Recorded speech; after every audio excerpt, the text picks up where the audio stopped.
नमस्कार, बहुत स्वागत है आपका समाचार प्लस में। मैं हूं आपके साथ दीपक व्यास और आज का दिन बेहद खास है। दरअसल लोकसभा चुनाव 2024 को लेकर 7 चरणों में जो मतदान चल रहा है, उस 7वें चरण यानी कि आखिरी चरण का मतदान अब से लगभग आप ये मान के चलिए 57 से 58 मिनट बाद में समाप्त हो जाएगा और उसके बाद में समाचार प्लस आपका अपना चैनल आपको बताएगा कि आखिर देश में सरकार किसकी बनने जा रही है। सबसे बड़ा एग्जिट पोल हम आपके सामने रखेंगे और बताएंगे कि आखिर देश में बीजेपी को और एनडीए को कितनी सीटें मिलने जा रही, जबकि इंडी गठबंधन और खासतौर पर कांग्रेस उसमें कितनी सीटें यहां पर हासिल कर पाएगी। ये तमाम जो लेखा जोखा है एग्जिट पोल का, वो हम आपके सामने रखने जा रहे हैं। लेकिन उससे पहले आपको बताते हैं कि आखिर सट्टा बाजार किसकी सरकार बना रहा है। राजस्थान में आखिर सट्टा बाजार 25 में से कितनी सीटें बीजेपी को दे रहा है, जबकि कितनी सीटें कांग्रेस और इंडी गठबंधन को मिलने जा रही है। तमाम बातें हम आपको बताएंगे क्योंकि 500 साल पुराना ये बाजार है और ये किसकी सरकार बना रहा है ये हम आपको बताएंगे। गेम ऑफ सट्टा और इससे रोड टू सत्ता का रास्ता यानी कि किसको मिलने जा रहा है मटका, जिसे अमूमन हम सट्टा को बोलते भी हैं,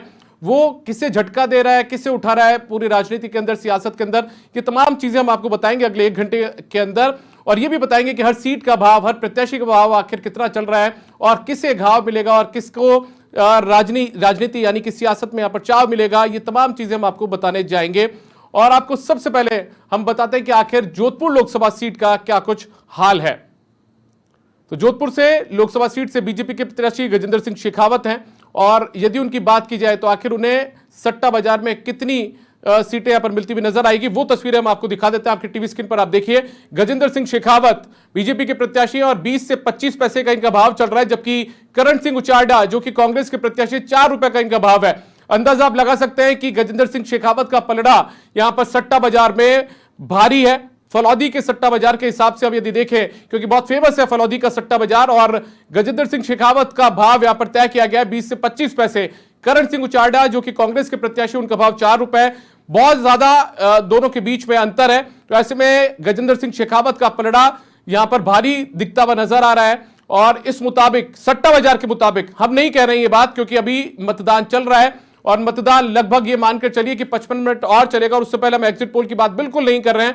लेकिन हम आपको बता रहे हैं फलौदी के सट्टा बाजार का भाव, और ना केवल फलौदी बल्कि अलग अलग जगह के सट्टा बाजार का आखिर क्या भाव चल रहा है। तो गजेंद्र सिंह शेखावत और करण सिंह उचारडा जो कि आमने सामने हैं, बीजेपी कांग्रेस के प्रत्याशी हैं, उनमें यहां पर सट्टा बाजार के भाव के हिसाब से शेखावत की जीत तय मानी जा रही है। सट्टा बाजार कह रहे हैं, बार बार आपको क्लियर कर दे कि ये जो एक तरीके से अनुमान है, ये सट्टा बाजार के हिसाब से हम आपको बता रहे हैं। यहां पर गजेंद्र सिंह शेखावत का पलड़ा भारी है, करण सिंह उचारडा यहां पर पिछड़ते हुए नजर आ रहे हैं और बहुत अंतर सट्टा बाजार के भाव के मुताबिक यहां पर होता हुआ नजर आ रहा है। जिस तरीके से हम बता रहे हैं कि 20 से 25 पैसे का भाव गजेंद्र सिंह शेखावत का चल रहा है, करण सिंह उचारडा का भाव यहां पर 4 रुपए है सट्टा बाजार के मुताबिक। तो ऐसे में गजेंद्र सिंह शेखावत का पलड़ा जोधपुर लोकसभा सीट से यहां पर भारी है और सट्टा बाजार इस हिसाब से यहां पर गजेंद्र सिंह शेखावत को तीसरी बार जोधपुर संसदीय सीट से, जोधपुर लोकसभा सीट से जिताता हुआ नजर आ रहा है।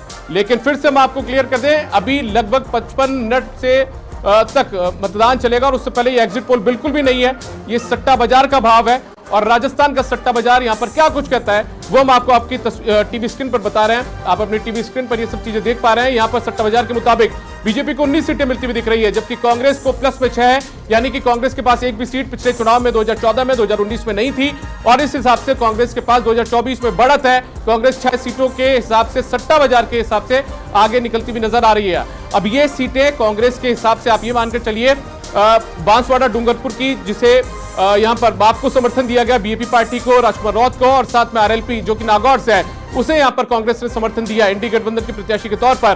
तो ऐसे में यहां पर कांग्रेस को 6 सीटें मिलती हुई, कांग्रेस प्लस को, और बीजेपी को 19 सीटें मिलती हुई नजर आ रही है। लेकिन सबसे पहले जोधपुर सीट का भाव आप अपनी टीवी स्क्रीन पर देख पा रहे हैं, हम आपको तस्वीरों के जरिए दिखा रहे हैं। ये तस्वीरें गजेंद्र सिंह शेखावत, उनका भाव 20 से 25 पैसे, जबकि करण सिंह उचारडा जो कि कांग्रेस के प्रत्याशी हैं, पहली बार यहां पर लोकसभा चुनाव में अपना भाग्य आजमाते हुए नजर आ रहे हैं, उनका भाव सट्टा बाजार ने 4 रुपए तय किया है।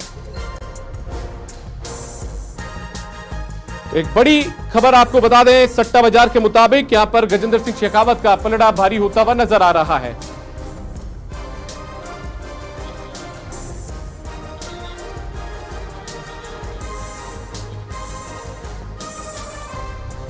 और स्वप्निल मेरे साथ में, मेरे सहयोगी हमारे डिप्टी न्यूज एडिटर मेरे साथ जुड़ चुके हैं न्यूज रूम से। एक बार सीधा उनके पास चलूंगा। स्वप्निल, सबसे पहले जोधपुर काफी हॉट सीट है, गजेंद्र सिंह शेखावत केंद्रीय जल शक्ति मंत्री हैं, वो यहां से चुनावी मैदान में पहली बार करण सिंह उचारडा को उनके सामने प्रत्याशी बनाया गया, राजपूत वर्सेस राजपूत। और यहां पर सट्टा बाजार कहता है कि गजेंद्र सिंह शेखावत का पलड़ा भारी है। सबसे पहले बहुत संक्षिप्त में आपसे मैं सट्टा बाजार की गणित भी समझना चाहूंगा। यहां पर सट्टा बाजार की गणित समझना बेहद आसान है। अगर किसी के भाव कम है तो देखने वाला उसे यह ना समझे कि प्रत्याशी कमजोर है, दरअसल सबसे मजबूत है। सट्टा बाजार का गणित दरअसल उल्टे तरह का होता है। सट्टा बाजार में जो प्रत्याशी कमजोर होता है उसे ज्यादा भाव दिए जाते हैं। ये इसलिए क्योंकि आप उस पर जब भी देखिए, जुआ है एक तरह का, इलीगल है, और ऐसे में ये कहना कि आपको ज्यादा पैसे मिलेंगे हम इसे एंडोर्स नहीं करते हैं। इसलिए हम ये डिस्क्लेमर सबसे पहले आपको बता दें कि हम सट्टा बाजार को एंडोर्स नहीं करते हैं, लेकिन ये खबर है इसीलिए हम इस पर प्रस्तुति लेकर आए हैं। तो देखिए दीपक, होता क्या है, सट्टा बाजार फंक्शन किस तरह से करता है इस बात को समझना बेहद जरूरी है।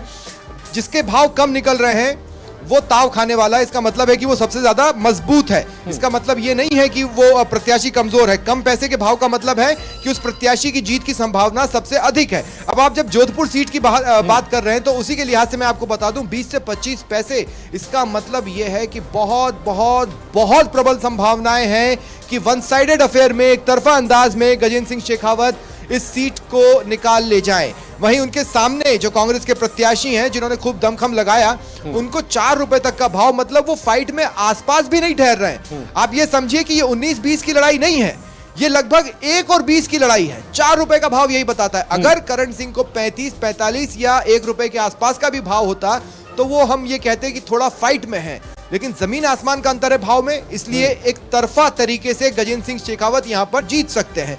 सट्टा बाजार किसी अलग अंदाज में काम करता है। आप देखिए, अमूमन नंबर्स पर सट्टा लगाया जाता है, इवेंट्स पर सट्टा लगाया जाता है, तो उसमें भाव तय कैसे किए जाएं, किसे मजबूत माना जाए, किसे कमजोर माना जाए। आमतौर पर जो सर्वेस होते हैं उसमें होता यह है कि जो लोग हैं उनके बीच में कोई पहुंचता है, कुछ तय क्वेश्चन के फॉर्मेट होते हैं और उसके हिसाब से वो किसी नतीजे पर पहुंचने की कोशिश करते हैं। लेकिन सट्टा बाजार से जुड़े जो लोग हैं वो एक एक हलचल पर निगाह बनाए रहते हैं, एक एक हलचल को देखते रहते हैं। अब आपके लिए जानना बेहद इंटरेस्टिंग होगा कि आप देखिए, ये जो तमाम सट्टा बाजार से जुड़े लोग हैं वो अखबार पढ़ते हैं, वो इलेक्ट्रॉनिक मीडिया पर बराबर नजर बनाए रखते हैं, इसके अलावा मीडिया रिपोर्ट्स को देखते हैं, नेताओं की जो सभाएं हैं, जो जनसभाएं हैं, जिस तरह से प्रचार हुआ है उस पर नजर रखते हैं।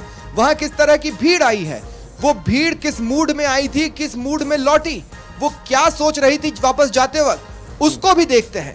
फिर लोगों से बात करते हैं और फिर वो वेट करते हैं वोटिंग परसेंटेज का। इलाके में जिस तरह का वोटिंग परसेंटेज है वो उसको भी देखते हैं और उसके बाद एनालिसिस करते हैं। ये वैसा नहीं है कि सर्वे में आपने 5 क्वेश्चंस बनाए और आप 100, 50, 500 लोगों के बीच में पहुंचे और उस पर आंसर्स ले लिए और उसके आधार पर आप कर रहे हैं। नहीं, ये बिल्कुल ऐसा नहीं है। एक एक हलचलें जो कि चुनावों से जुड़ी हुई होती हैं उस पर निगाह रखते हैं और उसके हिसाब से वेट निकालने की कोशिश करते हैं। अब आप इस बात को समझिए कि करण सिंह उचारडा, जिन्होंने आप देखिए माता जी के मंत्र बोले जनसभाओं में, अपने आप को एक बड़ा हिंदू नेता स्थापित करने की उन्होंने कोशिश की, बहुत एग्रेसिव पॉलिटिक्स इलाके में की और ऐसा लग रहा था कि वो फाइट दे रहे हैं गजेंद्र सिंह शेखावत को। कुछ घटनाएं जो गजेंद्र सिंह शेखावत से जुड़ी हुई आई, जिसके बाद इस प्रकार के डाउट्स डेवलप हुए कि कहीं उनकी स्थिति कमजोर तो नहीं है। सट्टा बाजार ने इन तमाम चीजों को देखा है, करण सिंह उचारडा की भीड़ को भी देखा है, गजेंद्र सिंह शेखावत की भीड़ को भी देखा है। अब अगर हम सट्टा बाजार के भाव पर जाते हैं तो ऐसा महसूस होता है कि जो लोग गजेंद्र सिंह शेखावत से नाराज थे और उनके सामने पहुंचे वो आश्वस्त होकर लौटे, और जो भीड़ थी गजेंद्र सिंह शेखावत की जनसभाओं को सुनने के बाद जब लौटी तो वो काफी संयमित थी और इम्प्रेस्ड थी। करण सिंह उचारडा लोगों की मनोस्थिति को प्रभावित नहीं कर पाए, उनकी फीलिंग्स में किसी तरह का चेंज नहीं ला पाए। ये हो गया पॉइंट नंबर 1।